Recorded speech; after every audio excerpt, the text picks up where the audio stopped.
Assalamualaikum warahmatullahi wabarakatuh.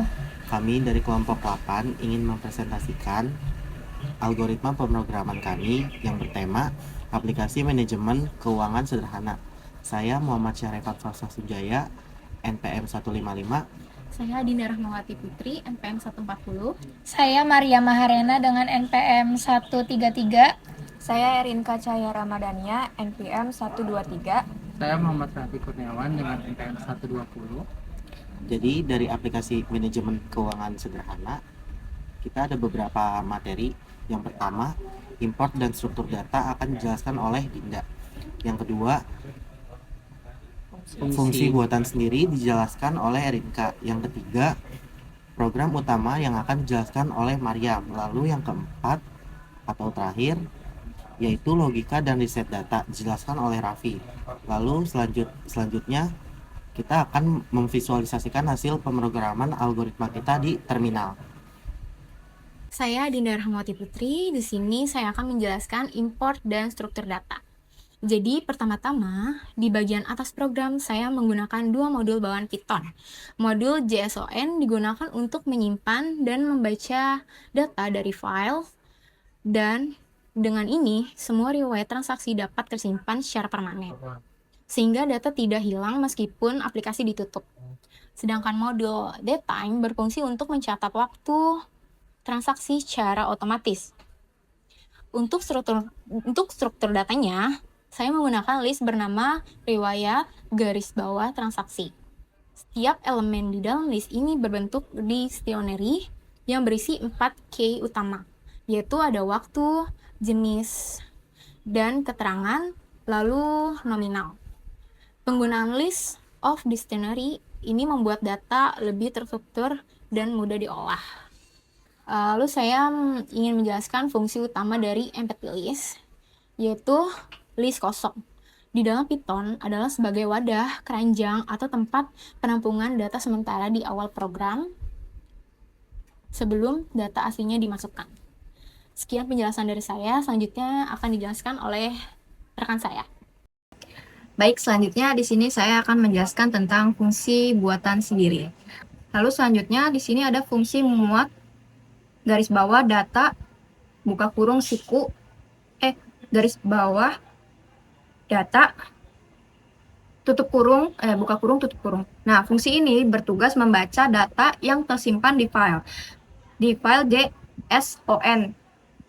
Nah, jika file ditemukan, data akan dimasukkan ke dalam variabel riwayat garis bawah transaksi. Nah, jika file belum ada, maka program akan membuat list kosong sehingga tidak terjadi error. Lalu yang kelima selanjutnya, fungsi simpan garis bawah data buka kurung tutup kurung. Nah, fungsi ini digunakan untuk menyimpan seluruh data transaksi yang ada di dalam riwayat variabel, yaitu riwayat garis bawah transaksi, ke file JSON tadi. Dengan fungsi ini, data tidak akan hilang ketika program ditutup. Lalu selanjutnya yang keenam, ada fungsi hitung garis bawah saldo buka kurung tutup kurung. Nah, fungsi ini digunakan untuk menghitung saldo akhir pengguna. Program akan melakukan perulangan pada setiap transaksi. Jika jenis transaksi adalah pemasukan, nilai akan ditambahkan ke saldo. Nah, jika jenis transaksi adalah pengeluaran, nilai akan dikurangi dari saldo. Kayak gitu lah. Lalu selanjutnya yang ketujuh, fungsi tampilkan garis bawah menu buka kurung tutup kurung. Fungsi ini digunakan untuk menampilkan antar muka menu utama aplikasi.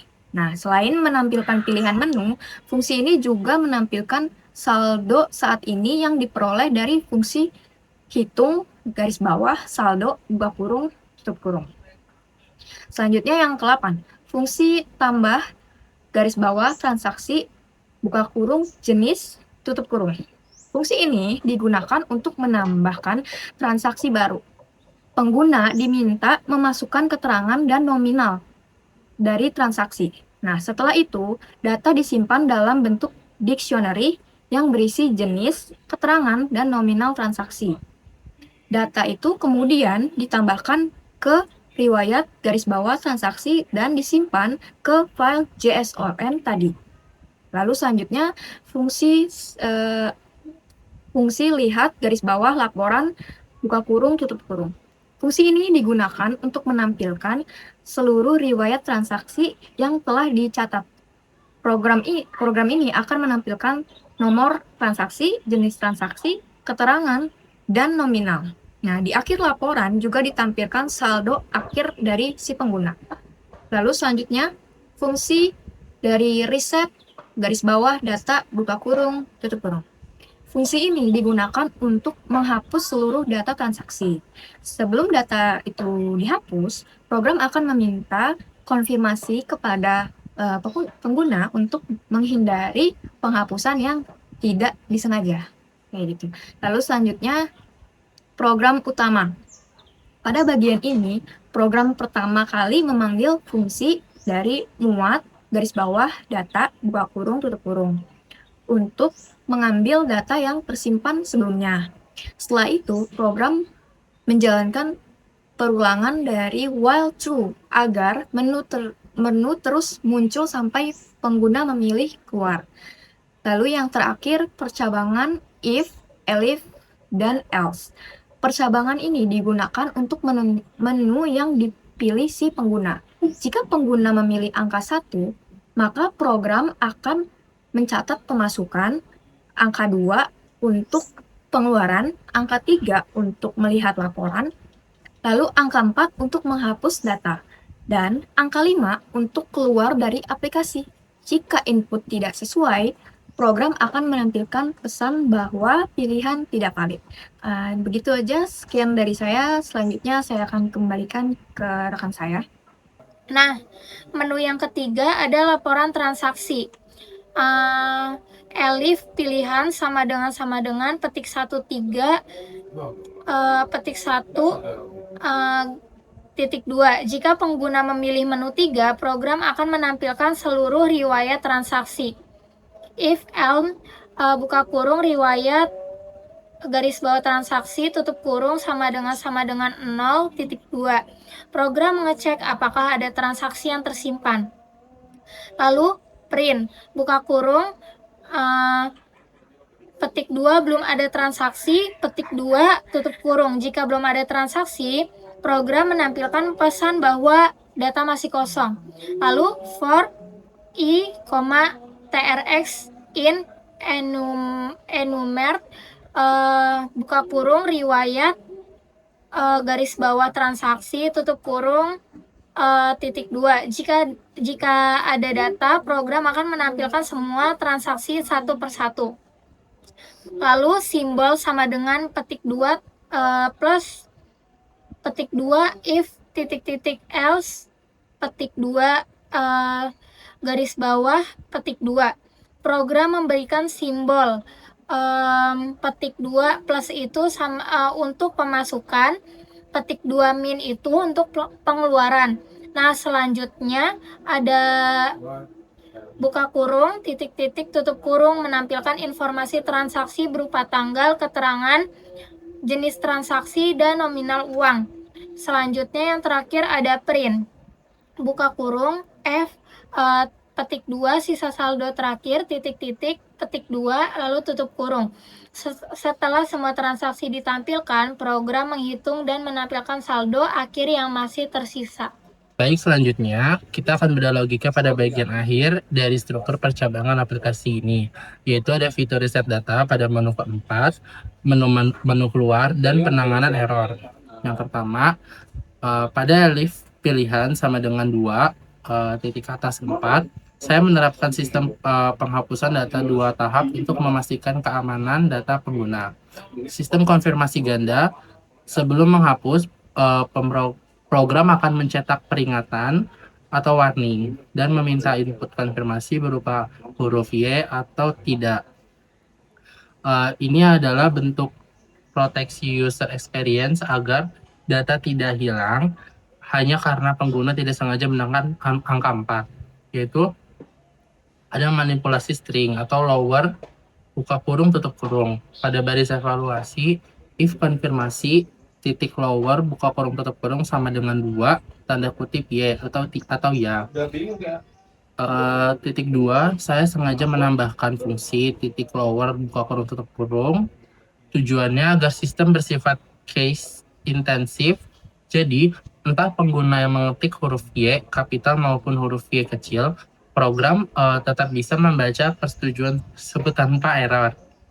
Program pembersihan clearing. Jika disetujui, program mengeksekusi perintah riwayat garis bawah transaksi titik clear buka kurung tutup kurung.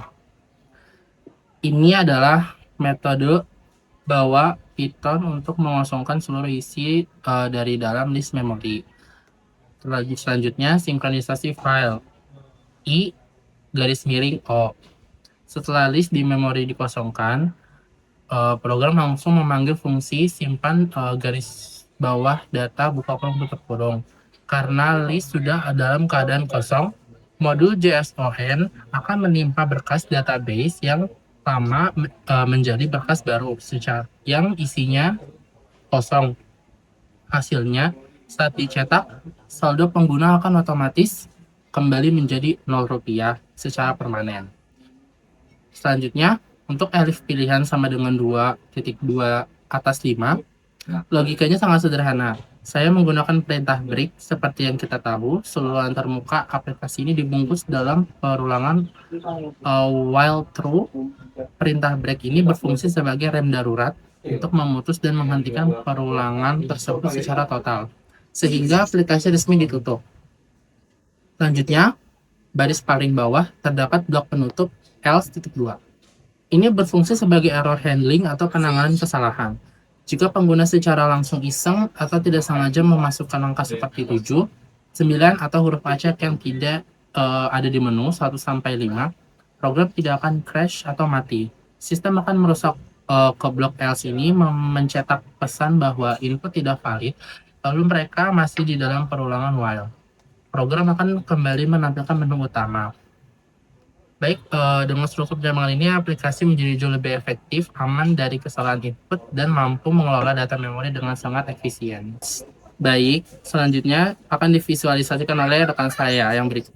Baik, selanjutnya kita sudah memasuki tahap akhir, yaitu kita akan memvisualisasikan aplikasi manajemen keuangan sederhana kita.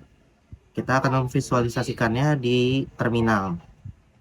Contoh, kita play di sini. Nah, itu akan keluar sistem manajemen keuangan digital. Saldo saat ini itu 0. Nah, yang pertama itu keluar catat pemasukan. Yang kedua, catat pengeluaran. Yang ketiga, lihat laporan riwayat. Yang keempat, reset data transaksi, hapus semua.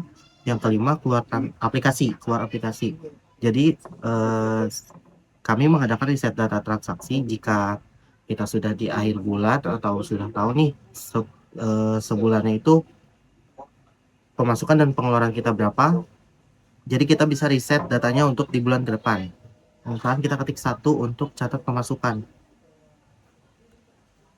Nah, misalkan sumber pemasukannya gaji bulan Mei.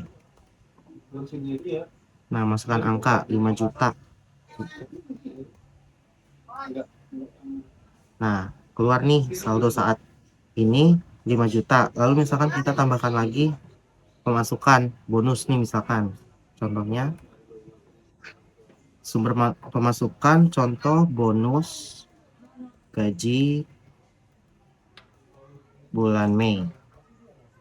Nah, misalkan 800.000.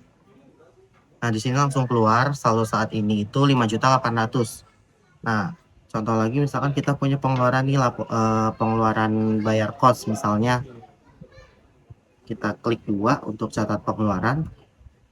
Lalu di sini untuk keperluan contoh bayar kos bulan Mei.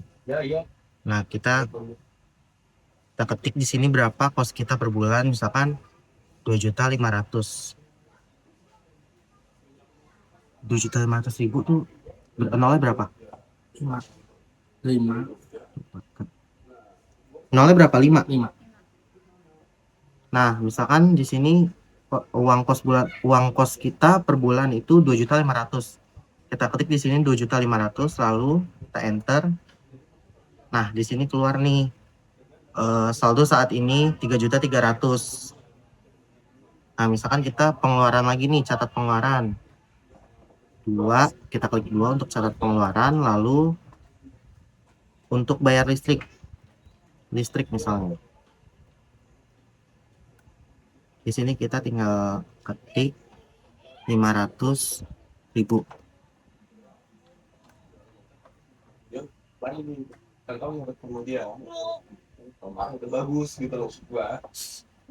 Nah, di sini keluar sisa saldo kita jadi 2.800.000. Nah, misalkan kita sudah mau reset nih di bulan Mei. Untuk di bulan selanjutnya kita tinggal pencet reset data nomor 4.